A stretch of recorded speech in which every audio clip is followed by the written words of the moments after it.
Okay, so very good evening, and it is an absolute honor to introduce our distinguished guest today, Sumana Mukherjee, an accomplished aerospace engineer whose journey through the cosmos has been nothing short of inspiring. With over a decade of experience in international space projects, Sumana man brings a wealth of knowledge and passion for space that truly lights up in any room. Her voyage began with European Student Earth Orbiter mission, where she contributed to the development of the optical payload. After graduating from UPES India, she ventured in Europe, spending 7 years immersed in cutting edge space research, working on groundbreaking projects like radiation shielding for lunar habits and autonomous navigation for lunar rovers in collaboration with ESA. She has also taken part in several Moon and Mars analog missions, diving deep in the fields of space systems, in engineering and astrodynamics. And it does not stop there. Let me tell you, over the past 3 years, she has been working with innovative space startups here in India and nurturing the next generation space enthusiasts through online education and publishing works. Well, to all our subscribers, whether you are a student or a lover or a lifelong learner, you are in a great treat today. Uh, get ready for an exciting conversation that blends deep technical expertise with heartfelt passion for space exploration. And to just add you on a very personal note, Sumana being a very good friend, she is also a very good classical singer. With all this, let us welcome Sumana. Sumana, warm welcome to today's podcast. Thank you so much, sir. This was more than a kind introduction. Thank you. Very happy to be here. Okay. So we will take up the questions as on when we are coming. First of all, I need to acknowledge Marthanda, who has become a new YouTube member of my channel. Thank you, Marthanda. I have received your mail and I will shortly reply. So Sumana, with your expertise, definitely we have got a good agenda today with all types of questions and answers. First, let us understand what do we mean by space science. If you can just give us an idea, what are the areas that fall under space science, and what in general should we understand when we hear this term space science? Okay, thank you. So, space science, the first thing that comes into our mind is, of course, the stars. And yes, indeed, it is the study of stars, galaxies, and black holes, and then various kind of, when you talk about astrophysics topics. So, this is where a lot of physics, maths enthusiasts, scientists that we call space scientists, they work. That is one part of space science. There is another part that is observational astronomy, observational science, where you see a lot of scientists working with telescopes, both on ground and both space telescopes as well. And they're making great discoveries, like, of course, studying our universe right after, not right after, but several million years after Big Bang, and exoplanets. That has been a new field of research in space science. But beyond this, too, when we talk about space technology, there is a huge role of space scientists in space missions as well, from working on what the mission is going to be about, what its scientific objectives are going to be, to analyzing the data that comes from out of a spacecraft. So, space science basically encompasses all of this. So, to answer your questions, whenever you hear anything about space, it will have an involvement of a space scientist for sure. Okay, fine. So that answers the question. Okay, so when we talk of space science, all these areas, I mean to say, it embraces quite a huge part of, I mean to say, science itself. So when as a physicist, say for example, if you're approaching us to study space science, etc., obviously it's a big part of physics. So what are the areas primarily that one should keep in mind? I will come to the details part. What are the areas that one should keep in mind while studying space science in terms of physics part? What should he or she learn? Technically, if you see, when space, the kind of development that we see now, when it started, it was started by a lot of physicists, mathematicians, along with engineers. So for someone who's interested in physics, there are very few fields that are not applicable in space. For someone who is interested in the astrophysics side, the lot of general relativity, I know you have a channel based on that. So relativistic studies, people who do. Then there is gravitational waves. These are very specialized fields where physicists need to contribute, and they do. There are other things like optics. It's a huge part of space mission. A space mission doesn't go without a camera on board. So optics is one thing where a lot of physicists contribute. And if you're studying physics, I would also like to say the area of particle physics, high energy physics. You need that to understand space radiation. You need that when you want to go for missions on Moon, Mars, or any other deep space mission.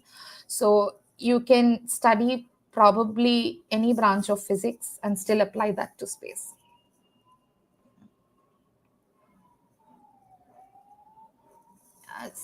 So I Yeah, think I'm mute. yeah. If we got an idea of what is space science, now we got an idea that what are the areas of physics that one should be taken care. Now, my first question is that if you give us an overview of the current what we call the space ecosystem, where the academia, government agencies, as well as private players, how do they collaborate on the different roles, and how we should understand this situation? That's a very interesting and relevant question for now. Academia, as we know, has always been a strong foundation for any kind of space mission, right from the beginning, even before space missions started. So, academia, they always partner with agencies and companies that work on the execution side, and academia provides a lot of research, data analysis, and they help in building the instruments.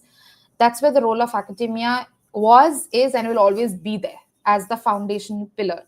The other thing is government. No space mission is possible without collaborations, and you need to go through certain regulations. You need to follow your national and international policies, compliances. So government plays a huge role.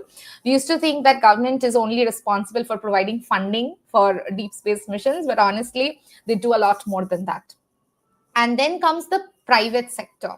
So in a sense of the commercial companies, we have had aerospace giants almost in any spacefaring nation. If we know about US companies, we know about Airbus in Europe, but India also has several companies that have worked with ISRO for so long. So commercial space has been there. What we have right now is called the new space economy. It basically is talking about space startups doing things in new ways, disrupting the whole idea of how space missions were done.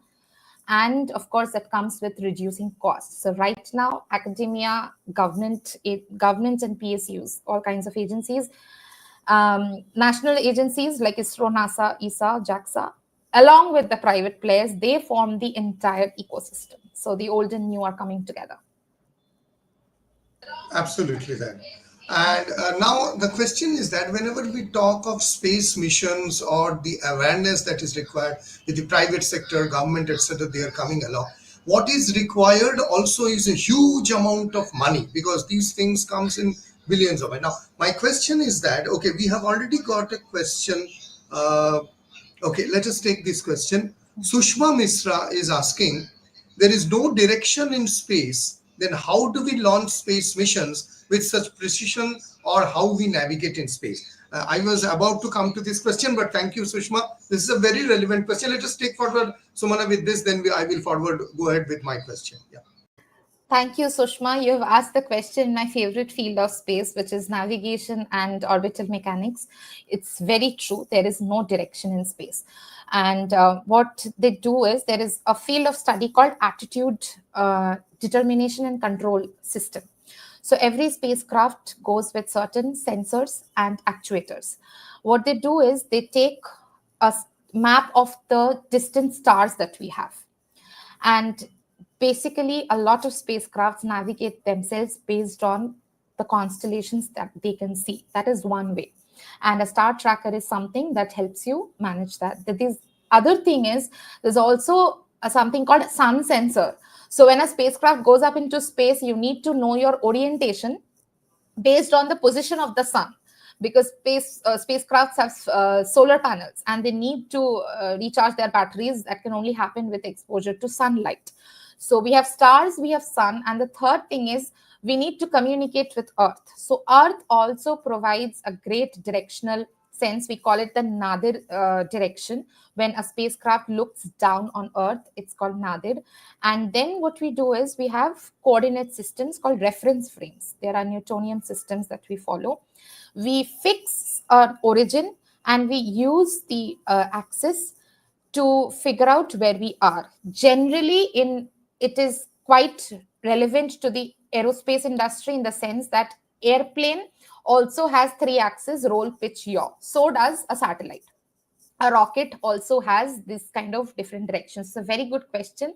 We don't have north, east, west, south, but there are ways to find where we are by looking at what is around us. So, Sushma, I think that answers your questions. Ma'am has already answered to that. So, coming to the next part, Sumana, what I was thinking is that it includes a huge amount of money. Now, if you tell me, for example, Shaunak sir, why do we, if you ask me that for space science, then the basic question in terms of attitude is that come, why will I invest that money? Is it giving some kind of, say, for example, electricity? Is it doing something good for the poor people? Is it doing something related to what I really need? I mean to say, this is a very generic question, general question for people who really don't understand or not, they are novice in terms of space that we have. So I have got a question for you, Sumana, is that this mentality or this attitude, how do we, because you have worked with world's one of the best, I mean to say the best, and ESA, European Space Agency. You have worked with many other institutes, Estonia, even in India. Now, what is the type of attitude that we lack, or in terms of Western approach, how do you have seen the attitude, how it should be improved, or is it improved? Any idea if you can talk about this? And then we will come to Raghav's question, who has already asked a very relevant question. We'll come to that. Okay. Yes, the cost is a huge factor because it involves billions of dollars. With the private startups coming up, they are creating new innovative business models and they're reducing the cost. That's one thing. But even with that, the question is, it's still investing a lot of money in something that apparently doesn't affect our everyday lives. And I think this question is still there even after 60 years, more than 60 years that space industry really started, is because somewhere we have not communicated the benefits of space technology in our everyday lives to the public. Almost every space mission is, first of all, starts with a technology demonstration. So yes, there's a lot of technology that gets tested in space. Now, is there a necessity to test things in microgravity? And the answer is yes. That's what the International Space Station has done, which is why India is also going forward with Bharatiya Antariksh Space Station, which is because it provides you with a lab, basically a lab where you can test out a lot of things related to natural sciences. When on Earth, gravity especially creates certain barriers in terms of there's some crystallization issues. So what the problems that you face with manufacturing, let's say, and testing on Earth are not there in microgravity, because outside it's almost vacuum. And then the other thing is the entire field of climate research, weather forecasting. These things would not be possible without space tech. If you want to check the spatial and temporal resolution, and if you want to basically get a global coverage, and if you see how much the forest or land usage is changing year per year, you need satellites. So a lot of developments in science and technology have happened because of space. Before coming to one everyday use, I'd like to say, when we talk of interplanetary missions, when we study other planets or other celestial bodies, when we study comets, for example, we try to understand our origin. That's basically, I think, that overview theme of any kind of science, is that we are trying to understand where we came from. That happens through space missions. And the other thing is, India is a great example of how space helps every day, like you said, rural population. ISRO has always focused on helping the agricultural economy of India through the insights that they can provide through satellite imagery and a lot of disaster monitoring. So weather forecasting, disaster and climate predictions, all these things have been enabled by space. So I think we just stopped communicating at GPS. We just tell people that we use navigation, but there's a lot more. There is no space mission that doesn't work on improving our lives. Okay, can you cite an example of this improving the village culture or irrigation by ISRO? How does it do it? Can you just give me an example? A lot of things are done by, okay, so the Earth observation satellites, the remote sensing, what they do is they check, they can basically tell you, the better the resolution, they'll be able to tell you how your land moisture is changing, how your land usage changes, what is the kind of crop that you can grow better. There's a field called precision farming that satellite image helps with a lot. A lot of the agri-tech startups that we see, they use satellite imagery to give more insights to the farmers on what kind of crops would give better yields year per year. And if I can talk about something other than agriculture, I have a personal experience with this. I was stuck in the super cyclone in Odisha with my parents long ago, 98, 99. And I know what a natural disaster can do. We have seen it through our own eyes. And after that, ISRO took up building sensors for disaster management and prediction. And that has helped with cyclone prediction a lot. And if you can predict and evacuate people before cyclones, there's nothing better than that. So a lot of these missions, even this year, it's planned that ISRO is going to launch a mission with NASA called NISAR. And the whole idea is to check, it will provide year by year data on how your glaciers and basically the whole climate change thing is happening. So it provides a lot of data that are probably helps rural people every day. Absolutely. So we got an idea till now from the talks of Sumana is that space science, its exposure, the type of physics that is required, and most importantly, we now know that how space science itself is actually helping to improve our daily life, starting from agriculture, rural, urban areas, and most importantly, it can save human lives. Right. So we come to the next question by Raghav Manchanda. Raghav is a very old subscriber of mine. He has got two questions. First of all is that, ma'am, how cryogenic engines work? I think Sumana would be more than happy to answer this. Seems from your smile. And second is that, what is propulsion? So first, Sumana, let us go with understanding what is a cryogenic engine. Yeah. Yes. So thank you, Raghav, for the question. I would try to explain cryogenic engines in a very simple way that a physics person would understand much better than me. Cryogenic, like it says, very cold temperatures. So what happens with propulsion systems is that handling and storage of propellants is a very complex phenomenon. We have a system where we use solid propellants. You can talk about hydrazine, different forms of it. And there are limitations to what solid propellants can do and what liquid propellants can do. Like solid propellants are great when you want to ignite it once and you let it burn throughout the cycle. You can't, it's very difficult to put a stop to it. That's when liquid propellants help. Liquid propellants, you're able to control the thrust, you're able to the throttle the whole process of controlling a rocket engine. Liquid propulsion gives you much better flexibility in that. Now cryogenic is important because the whole thermal environment, if you think of a rocket, it is complex thermodynamics. You need to, the thrust is happening because of the expansion of the gas inside, and the temperature plays a huge role. Now, it's common understanding to think if you need a hot gas coming out of a rocket to get a good amount of thrust, then why do you care about cryogenic propellants? It's about the properties that happen at lower temperatures for liquid propellants at cryogenic temperatures. can help a lot more. If we do an episode on rockets, sir, I would be happy to explain this in more detail, because if I start now, I think I'll not answer the other Absolutely, we can do that. Absolutely, we can questions. do that. It's all up to you. Yeah. Thank you. Thank you. I hope, Raghav, that answered to some extent why cryogenic is important. Okay. So next question is, what is green propulsion? Right. So propellants in general have a factor of toxicity in them.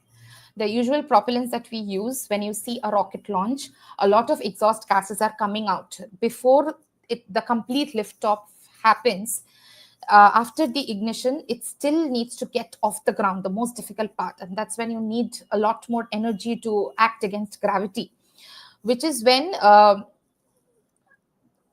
kind of propellants that you use, of course, there's a factor of pollution attached to it. And for many, many years, people have been working on propulsion systems that would reduce that atmospheric pollution. And they have been looking at alternatives of the current propellants we use. People also use methane. Methane being, we know it is a greenhouse gas, but methane, so a rocket is not an air breathing engine, which means it takes the oxidizer along with the propellant, because you cannot get air once you get into space. And so when that happens, the kind of thrust force you need would require certain kinds of propellants that will pollute your atmosphere. So green propulsion systems basically are trying to bring that pollution and toxicity level down. And there are plenty of companies who are doing really good work in that. And one other thing is, green propulsion systems are also helping with maximizing the performance of a propulsion system that we get with conventional propellants. Right. Thank you. So, Raghav, you have got answers to both the question. Ma'am has superbly answered. Now, Marthanda, being a new member, he is asking this question. Namaste. People can track a bus on the road, an aircraft jet in the sky, and a submarine in sea. Are all these things can be described from same frame of reference, or does each of their own frame? That's a great question. Thank you, Marthanda. So any kind of, ideally, no. You are supposed to have an earth-centric reference system first. That can be common to a lot of these things that you said, a transport on road, something in the sky, and something underwater. Earth-centric, there are various forms of earth-centric reference systems, depends on where you put the origin and how you design your axis. But other than that, there is a conversion system. So your spacecraft is not far away from Earth, which means it needs to have its own body-centric reference frame. There is a conversion system that lets you rotate from this, let's say on the bus on the road, it will have its own reference frame. There is a reference frame of the spacecraft, and there is a method to rotate this reference frame to translate into the spacecraft's body frame. There are several mathematical ways to do it. And since this is a physics podcast, I would like to mention there are very simple ways, like direction cosine matrices. There are Euler methods to do it. There are also a little more advanced methods like quaternions that are used. And all of this that I mentioned a little earlier about the attitude, determination, and control system, all of these things take part in this. So it also depends on what you're trying to achieve. Your mission objective for tracking a bus on the road versus tracking a submarine they're not very related. So it depends on what your mission objective is. That defines what kind of reference frame you need.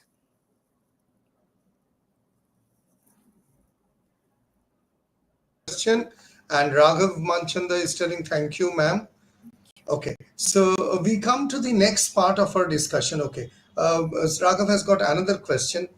Sir, ma'am, is there any mathematical model to study space debris?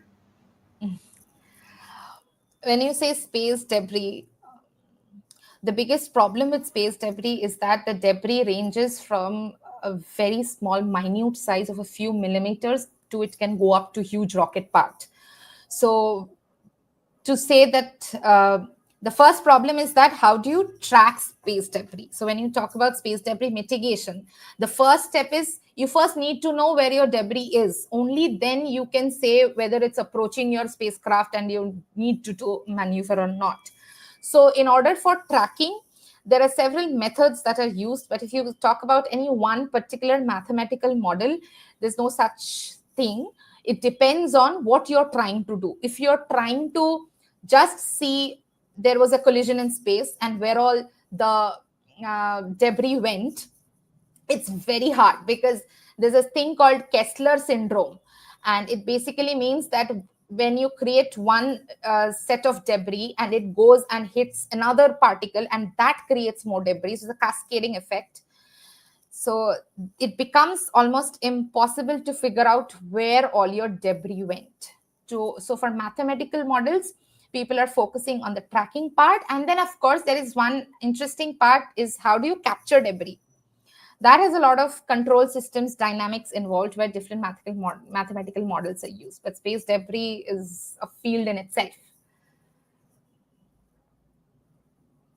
So we have got another question coming up from Fabio Mongilo, a very nice young person pursuing his BSc from London, I think Trinity College of London. So he is asking, usually with rocket, it tends to describe parabolic paths. Why not use integrated systems that allow moving sideways, allowing more freedom of maneuver?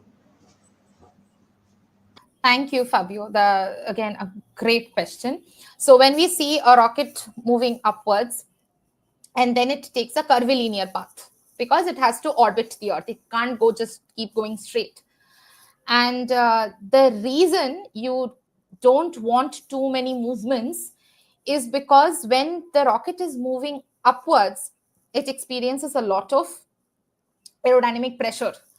And the kind of, because it's leaving the different layers of atmosphere and suddenly going into a region which is almost vacuum. So when we go into an aircraft and after the takeoff you have a pressure difference in your ear, and when you land you experience a pressure difference in your ear, and that is what, 37,000 feet. Imagine a rocket that is going as fast and it experiences a maximum Q, the dynamic pressure. If you see a rocket launch video, now we have live streams of such things, you will see the mission control always specifies a point where the rocket has experienced maximum Q. Another thing is your propellant inside the rocket has movements which is sloshing. So that also creates a lot of internal forces and torques. If you have too many torques, your structural integrity will break. You don't want the rocket to explode. You want it to do your job, which is to go straight first and then take an elliptical path. What you mentioned about parabolic path is because all orbits are conic sections. There are basically almost circular orbits, then there are elliptical orbits, parabolic orbits, and then if you want to go to other planets, you have hyperbolic orbits, which means these kind of things are required to achieve an orbit, basically, which follows the laws of conic sections. And if your rocket, there are some videos you will find where the rockets have gone this, and that just means it will break because of too many torques.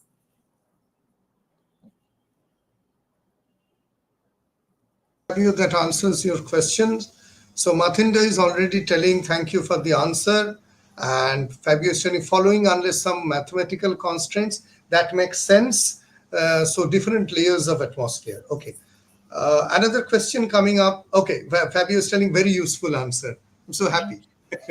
Okay, so this is a very good discussion. I think we are all following because I'm so happy that I am unable to ask my question, but there are so many good relevant questions coming from subscribers. I'm interested. That is the basic objective of this. Okay, Sushma Mishra has got which kind of mechanism is involved in orbital calculations like Newtonian, Lagrangian, or Hamiltonian, and why?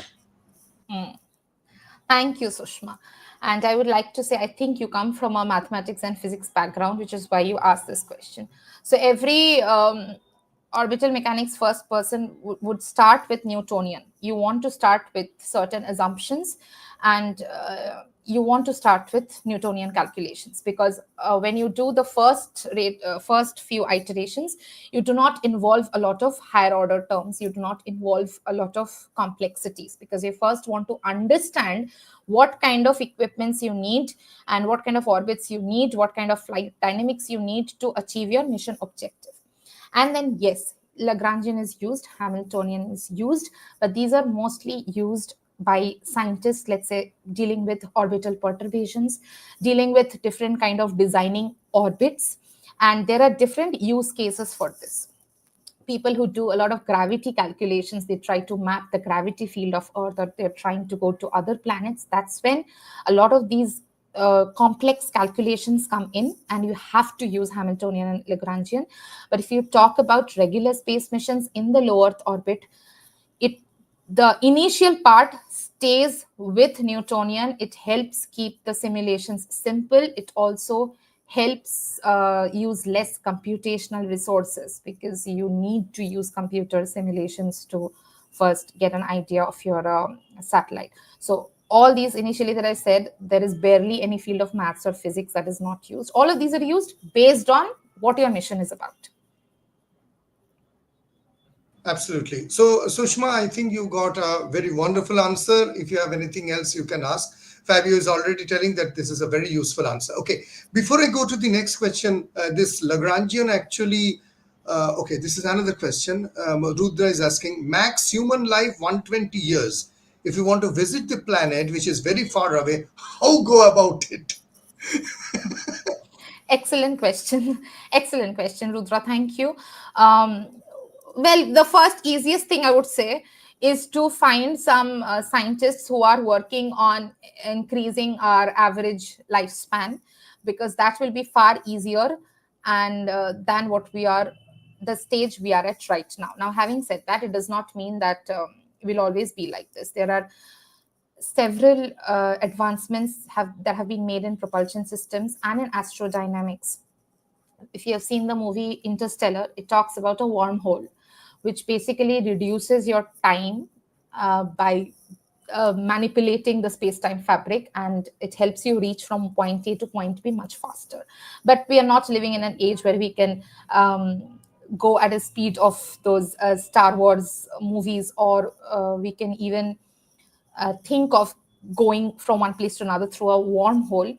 For planets that are closer to us, even let's say talk about going to Mars, there is not a lot of time dilation that you would face. But certainly, the major concern that people who work in human space flight is that you're going to send a person who is, let's say, 35 years of old, 35 years of age, and to go and come back from Mars, let's say minimum 3 years. That is kind of feasible right now. Yes, the astronaut will have several health issues. They will develop new problems. They will solve new problems. All of that is there. But if you talk about interstellar travel right now, there are plenty of constraints, which is why it is still in a very theoretical phase.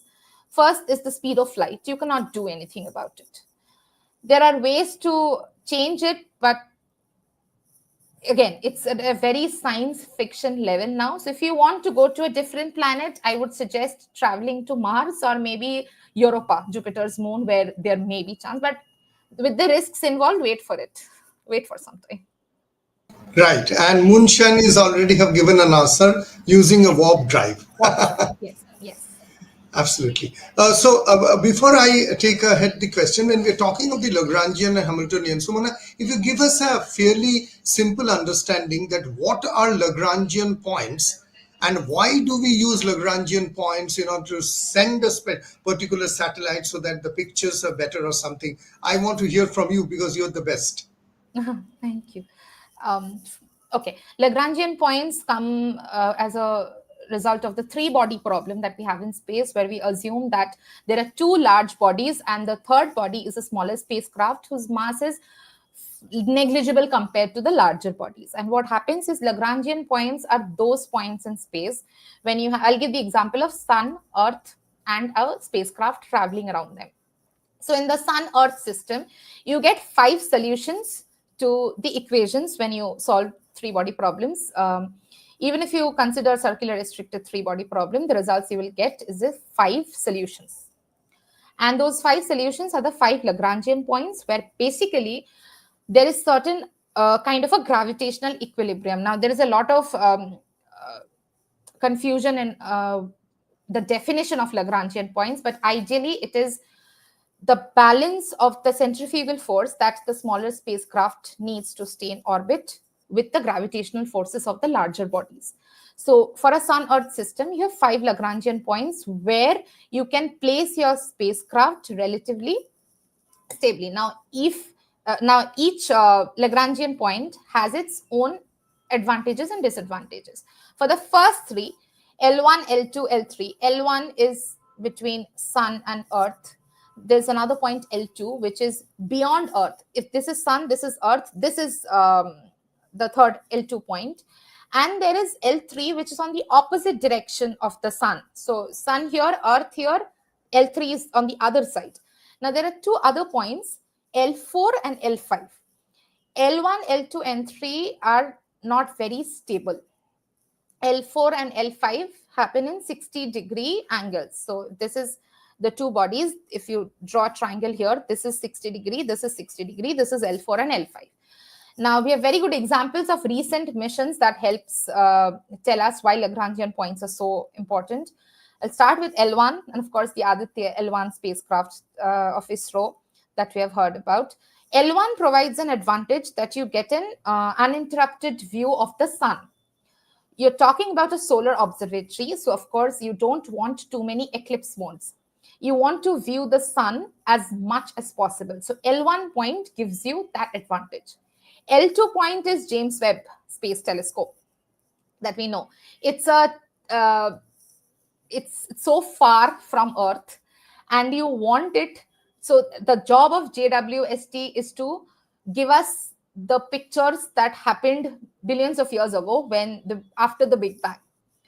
So L2 will provide you the kind of conditions that JWST needs. So like this, each L point, like a lot of people are exploring L4 and L5 if they want to go to other planets and if they want to spread out more into the solar system.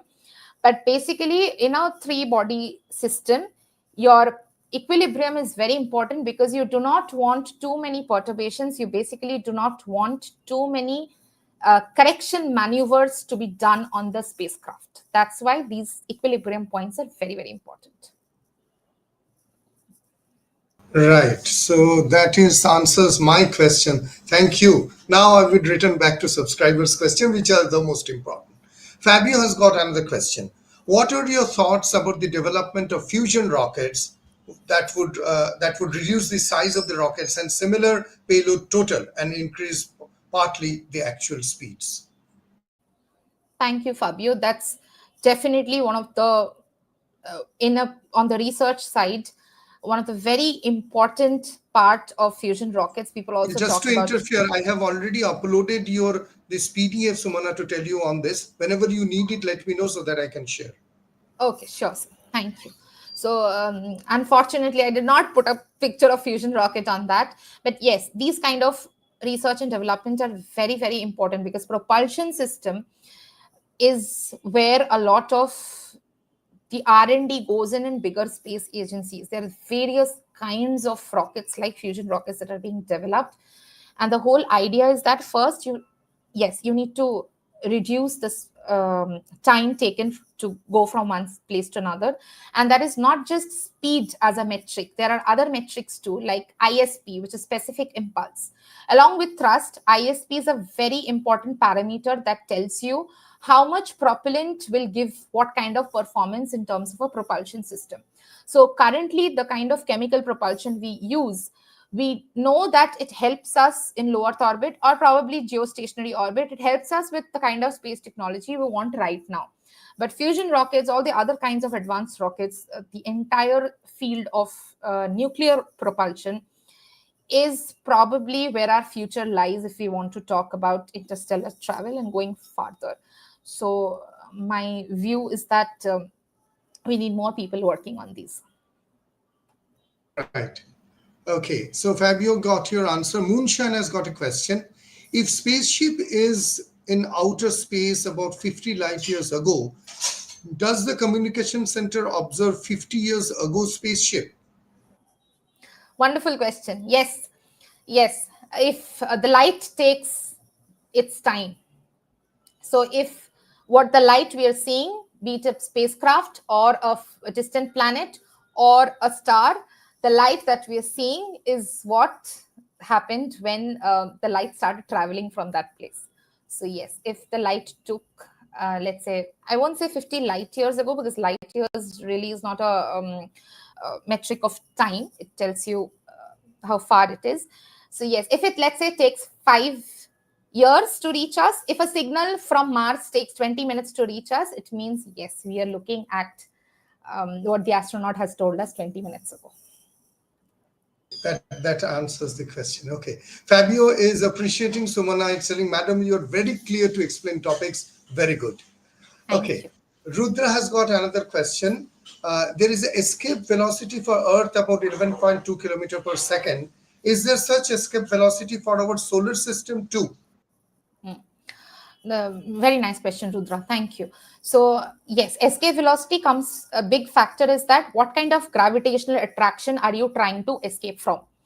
When escaping Earth, it, of course, it depends. The main body for you, primary body, is Earth. For solar system, now that's a very tricky question, because solar system is like sun is here and there are planets and asteroids and moons and comets all around.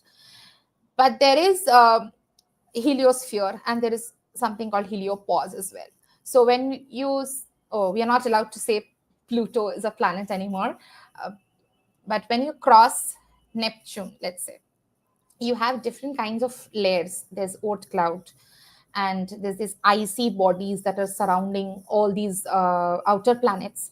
So when you want to talk about leaving the solar system, you basically take into account at that point what kind of gravitational attractions are you facing, because it's not like all the planets are aligned in one line. They are traveling in their own orbits. And it is also not true that if I am close to leaving our solar system today, the kind of gravitation attractions I will face today will not be the same as it will be maybe 10 years later, just because the planets have changed, their orientation have changed, the different comets have come in, so different kinds of masses are moving around, which means the gravitational field changes. So if you talk about leaving the solar system, it will depend on your ephemeris data. What are the kind of gravitational influences are you facing at that moment?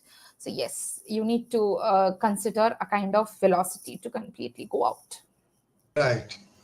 Okay. Sushma has got a very relevant question, which is quite favorite to me. Is general theory of relativity in space program, I mean to say, is relevant for space program in calculation of orbits? Thank you, Sushma. And to some extent, yes. To a lot of extent, yes. Example I would give is GPS or any kind of navigation constellation that you use. They use special theory of relativity and general theory of relativity, because GPS, if you see, it gives you the kind of precision it requires. You need to be accurate to a certain extent. So that's where a lot of assumptions do not work, because if you just keep plain assumptions and if you don't want to take into account relativity, maybe if you want to go from Delhi to Bombay, you might end up Delhi to Jaipur, maybe, and end in Jaipur, and maybe go from Delhi to, I don't know, Sikkim. These kind of things can happen because satellites are very far away. So yes, a lot of very practical application is GPS navigation. Okay. A little bit different question to you from my side, Sumana. When we see astronauts coming back on Earth, for example, Sunita Williams or others who came back, what kind of biological or physical problem an astronaut faces when he or she comes back to on Earth? Thank you, sir. Favorite question regarding human space flight: what kind of problems they face? Okay, it's a space is called an extreme and harsh environment for a reason. First is we don't have the support of gravity. which means it starts affecting this. You may have heard of bone and muscle loss. Atrophy happens, bone density becomes a big problem. And imagine they have trained on ground, they have spent so many months in space, and they have to come back and get used to uh, gravity again. So that's the first thing people try to get accustomed to, which is why there's a lot of training that's involved in preparing astronauts. The kind of exercise routines that they do are only to maintain that. Even so, gravity is like our cornerstone for living, for surviving. And when that is taken away, it's like the people say, no, the floor, the, what is it called, the earth under you is taken away. So that thing literally happens. And the other thing is radiation is a big factor. There are plenty of studies that you will find which will say what kind of radiation effects people, astronauts have on their vision, there's a risk of cancer that is developed, but there are many medical professionals, flight surgeons who work on such things to minimize these effects and to help astronauts transition from Earth to space and back from space to Earth. And there's a lot of microorganisms issue that they also face, which is why they're quarantined. So before COVID, quarantine was always a very common word in human spaceflight. And the food that they take, I mean, so the astronauts, that the food that they take, that is also a different or the same type of food that we consume on Earth. Well, sir, earlier they used to take dehydrated packets, and they used to just either put water or heat it up. Now space food is so much development that has happened. There are companies that are making really flavorsome foods for them. I've heard one astronaut carry, I think, something close to a biryani, and it is possible now that they get fresh produce. And this is why I say a lot of the scientific developments in space have not been communicated to Earth yet, because of the research that goes on there on farming, agriculture, like hydroponics, vertical farming systems. Just last week, I think NASA published a picture where they showed they have got fresh produce, and it's like they have got green lettuce. India did very recently an experiment where they grew a certain kind of crop, like a small pea, I think, and they get to eat the kind of psychological effect it has on them when they eat fresh produce. It's remarkable. But space food has got this space chocolate, and there are a lot of other things. Okay, so space chocolate and biryani in space. Yeah. Wonderful. Okay. Mathinda has got another question. Namaste. We have nuclear power plant on land and water, nuclear powered ships and submarines. Do we have NPP powered air transport vehicles? Nice question, Martanda. Thank you. So, nuclear propulsion, any kind of nuclear system has certain regulations when they're used in space. There's a safety factor. On top of that, there's a radiation factor. But if I can tell you, if you talked about powering vehicles, aircrafts, I don't think so. I don't know that much, but I really don't think aircrafts carry anything nuclear powered. But yes, spacecrafts do. There is RTG, radioisotope thermoelectric generator, where they use plutonium isotopes, and they would allow that radioactive decay to help them heat up and power the spacecraft. If you Martian is a great movie to watch if you want to know about RTGs, where the astronaut goes and unplants that thing that says don't touch this. That's because it's a nuclear thing, radioactive thing that they have used on the spacecraft, and they need to bury it somewhere else so that you don't go close to it. There's a lot of safety because it involves humans at every level. There's a lot of safety issues, but yes, it's used. Okay, so we will have one Raghav's question again coming, and Suman Das has not joined newly. So Raghav, I'm going to take your question after this. Let us answer Suman's question. Which domain should one choose for PhD after MSc Physics to make career in space science, especially in space agency? So first of all, let me tell you, Suman, this is a great question. You have asked to absolutely the right person who has got a lot of knowledge to guide us regarding making career in space. I have heard her in Brainware University and many other podcasts. So hand it over to Sumana ma'am. She is absolutely great, wonderful, and she can educate us a lot. So over to you, Sumana. Thank you. So that's very kind, and thank you. If I can call you Shumon, I have the same name. So yes, MSc Physics. After MSc Physics, if you want to do a PhD, you will. There are educational programs, especially PhDs, run by ISRO and other agencies, where you can directly partner with the space agency and do your PhD, which means you can actually contribute to a space mission while doing your PhD. Now, what do you have to do based on choosing your topic is first what you're good at. That's the first thing. I am interested in plenty of things, but I can only do things that I'm good at. I'm not good at everything. That's figuring out the first thing. You can be interested in solid state physics, you can be interested in various other topics. First thing is choose something that you're good at. You will find an application in space. And then the next thing is, if you do find a project, you can go in different directions. One is the astrophysics part. People study cosmology, people study, a lot of people study the observational astronomy that I was talking about, and they have made, these are the astronomers, these are the physicists that have made these huge observatories on Earth possible. If you talk about the large observatories that EHT, that imaged the first black hole, first image of the black hole. It's a lot of Event physicists. Horizon Telescope, yeah.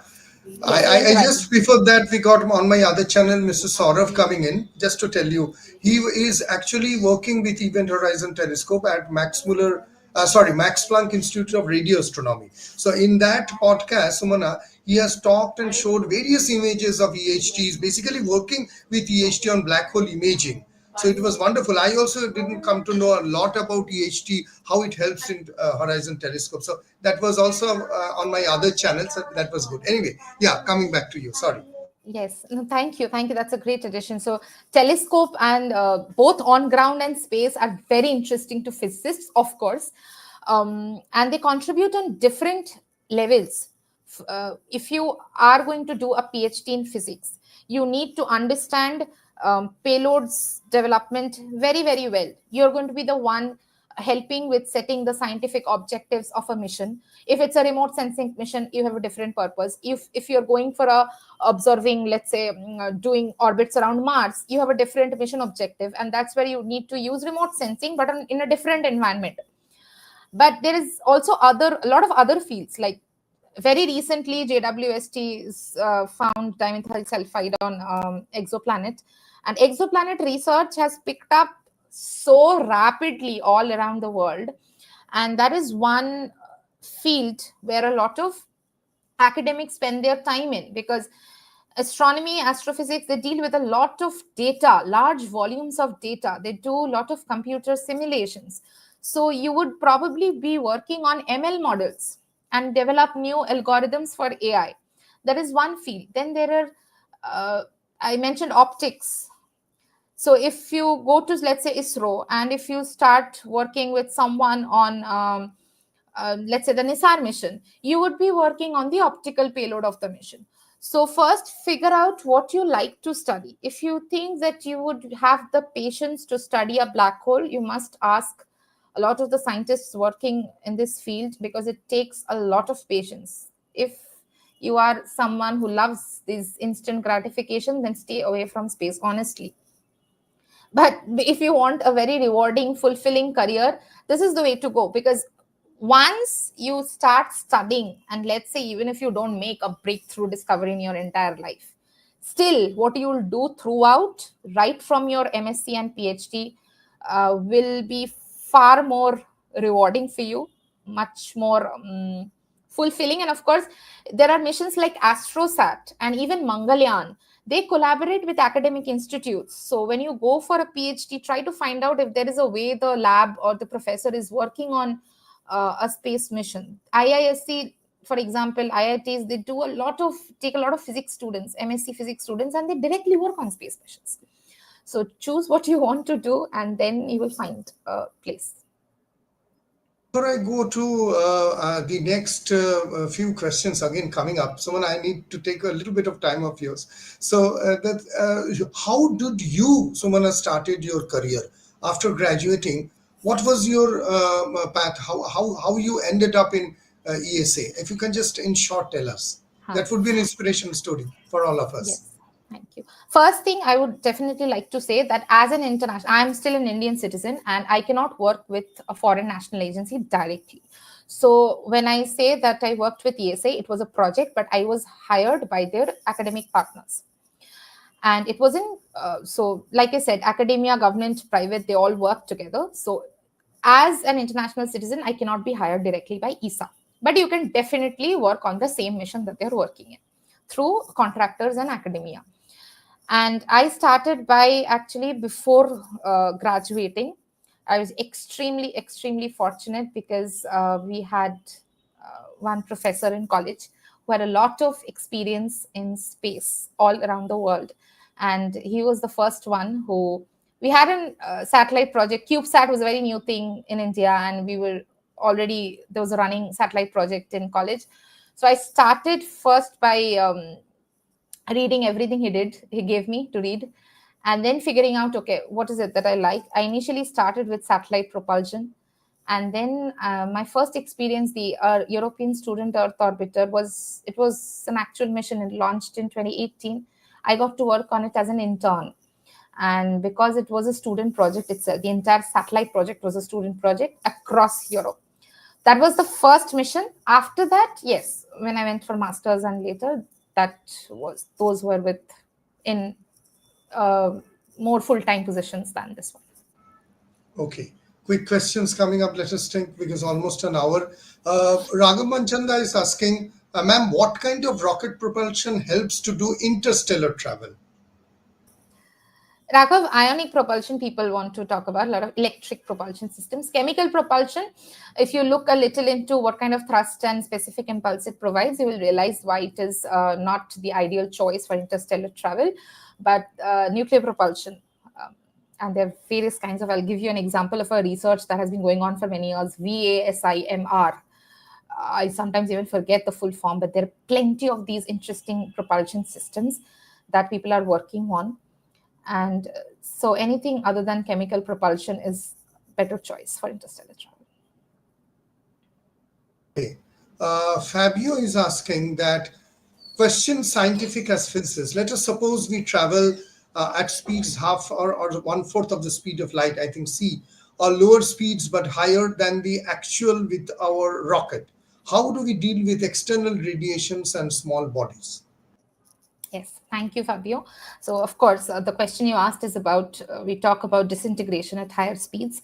And so, what happens when you travel at such speeds? Okay, so when you talk about radiation, you're talking about fast moving, highly energetic particles. Space has both solar radiation as well as galactic cosmic radiation, or GCR. And when you talk about GCR, it's a lot of ionic particles coming from outside the solar system also.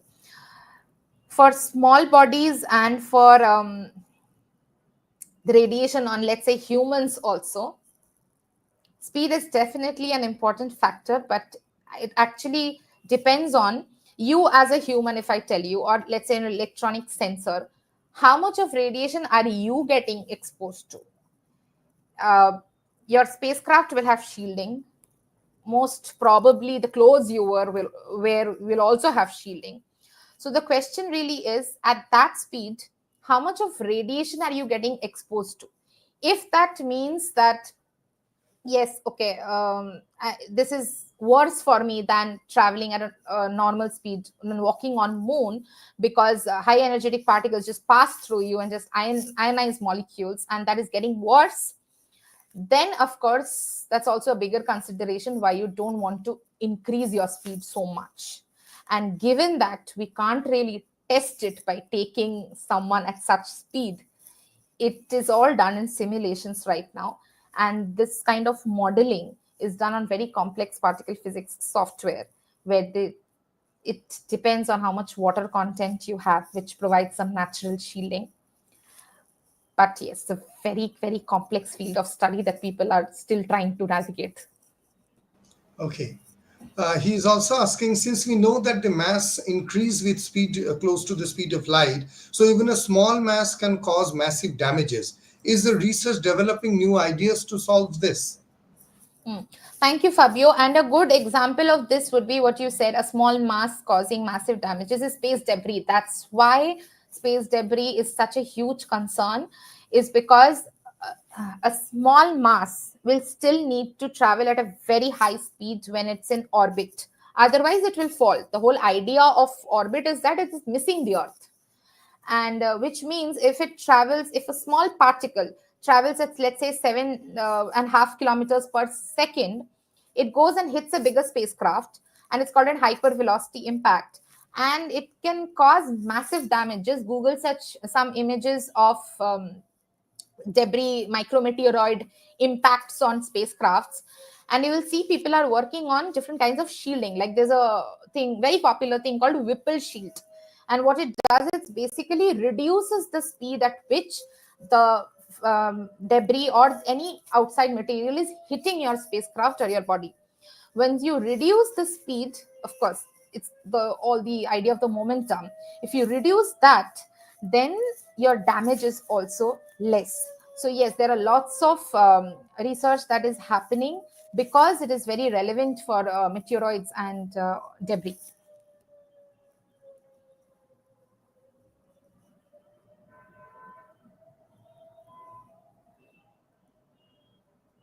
Yes, thank you, sir.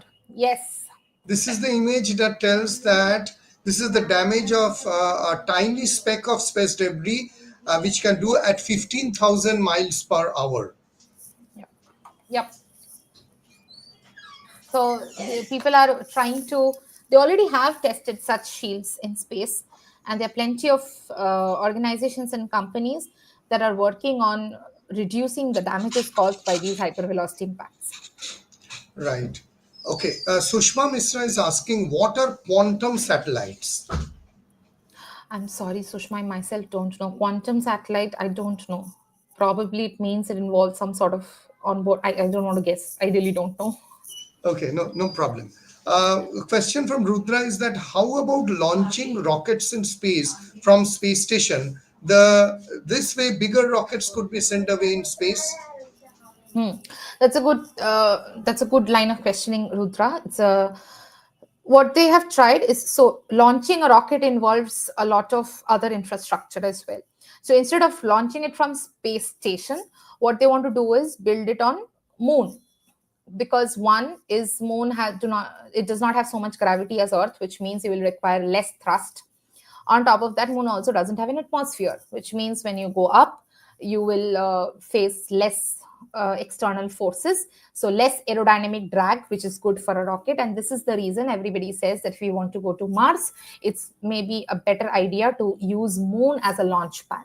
So your thinking is absolutely correct that it reduces a lot of trouble that we face here on Earth.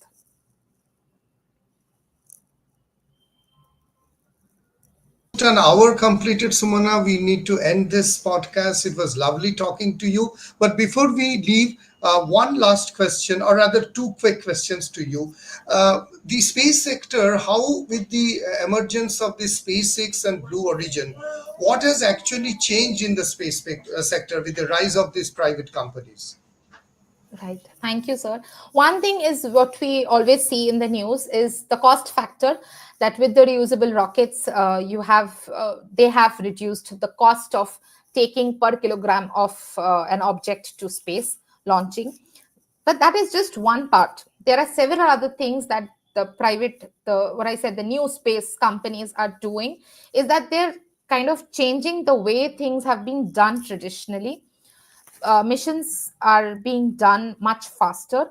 Other than rockets, if you hear about satellite missions also, satellite constellations using small satellites like CubeSats that use commercial off the shelf electronics, which are basically not so expensive, and it's easily available. So what they've done is honestly made space accessible to a lot more people.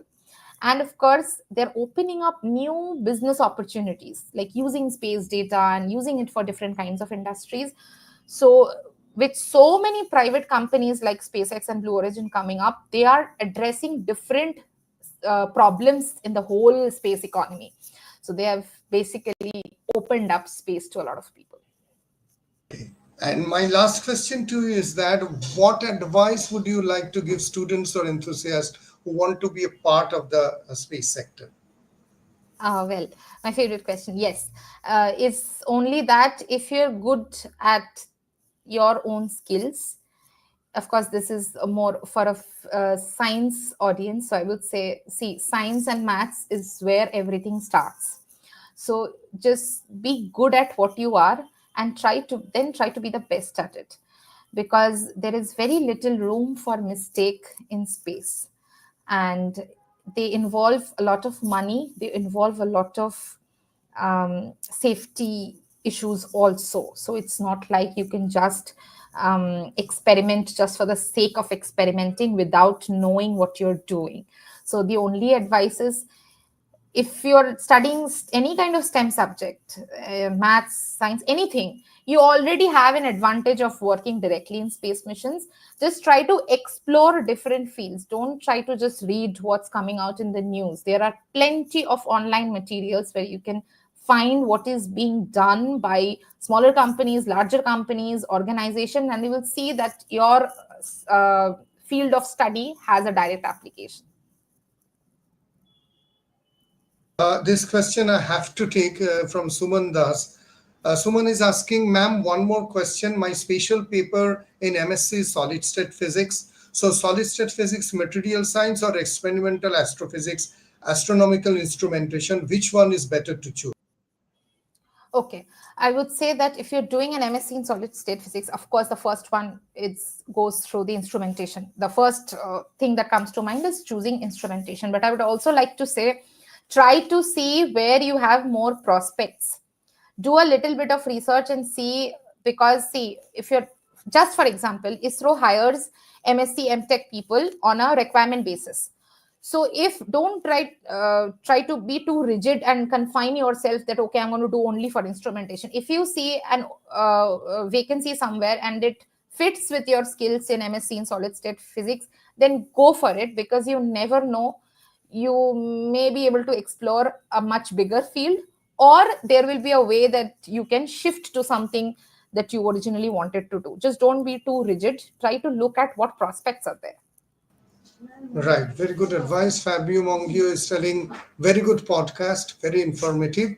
And Sumana, we are not done yet because we never talked about payloads, etc., which are your very favorite topics. But definitely on my other channel we can meet someday when you are free. Okay, and we can talk a lot about these technical aspects of space science and the projects that you're in. And I'm also looking forward to meet you day after tomorrow at Victoria College, where I would be, privileged to have with you, and I would definitely like to hear what you are talking about on that day.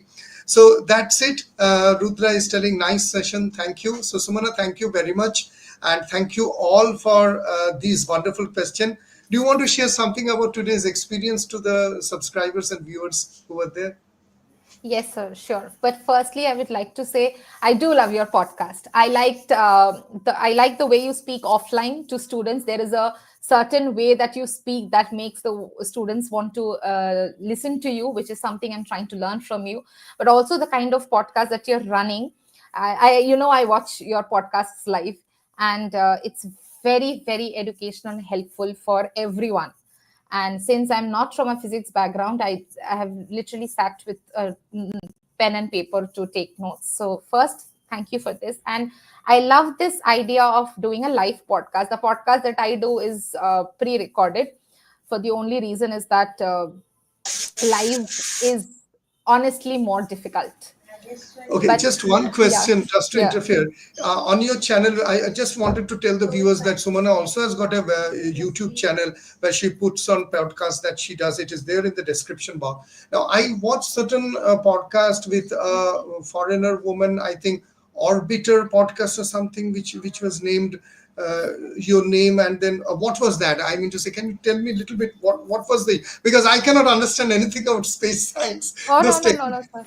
This is actually, it's called Hyperbolic Orbits podcast, the one that I run. And yes, it's because I like astrodynamics so much, and hyperbolic orbits is going far away from your planet. And that's where I interview space professionals. It's more for students to understand what are the different career fields, and what do these people really do basically. So we have someone who had done space neuroscience, there has been a space entrepreneur, and there are people working in different fields. So that's what the podcast is about, where they talk about their education, how they, like the question someone asked, from MSc to PhD, how do you choose? These are the questions that they answer, that what did they do and how did they end up in professions at which they are at today. So that's the podcast I'm talking about. But that is for this one, for today's experience, I would say, I think all of us, when we are asked to speak, we are very scared of life questions, honestly, because when it comes to space, we do get questions that we don't have answers to yet. But the kind of questions we got today, I would like to thank each one of you. They have been very, very relevant. They've been very, very interesting. So thanks a lot. Yes, absolutely. Sumandas is also telling thank you, ma'am and sir, both. So that is the reason, live podcast, when we talk to obviously people like you who are really competent professors of physics and mathematics, I make sure and I tell that this is going to be live. So the basic reason is to address the questions of subscribers, make science more popular, and also if through this podcast there has been something which is good we have done, addressing issues, problems, concepts, difficulties, I think that is the best. I have got a lot of podcasts lined up for the month of May also, which I will slowly announce along with the videos, because April, I know my subscribers are angry because I was thoroughly busy with my PhD and correction papers, etc. I could not make enough videos, only one on partial differential equations. Okay, can we take this last question? Somebody is asking, symplectic geometry and space mission design. Next time, maybe. Thank you. Well, thank you for asking this, because both sir and I are very interested in making an episode on orbital mechanics, which is where Yeah. space mission design will come. And And we'd symplectic love to. mission is something which falls within differential geometry. So I would be very much interested to do this. Sarandas is telling heartfelt thanks for this podcast series. Thank you so much. Thank you so much, sir, for organizing this. It's not easy to organize such a live event. Thank you. You're welcome. Okay, take care, Sumana. Don't disconnect for 2 minutes. Goodbye. Okay. And just to tell all the subscribers that keep and watch on this channel, on my other channel, because next Sunday we have got another podcast with the retired head of the Department of Jadavpur University. I am not mentioning the name, it is a surprise. And this would be on what is called a mysterious universe, where a very distinguished professor would be explaining in very simple language, with starting of cosmos, how the stars are formed and everything about the cosmology part of the universe, but not mathematically, on a very simple way. Coming up next on my other channel, General Relativity Explained with the professor. So stay tuned with my other channel also. Thank you, Sumana. Thank you very much, and thank you all the subscribers. Goodbye. Thank you very much.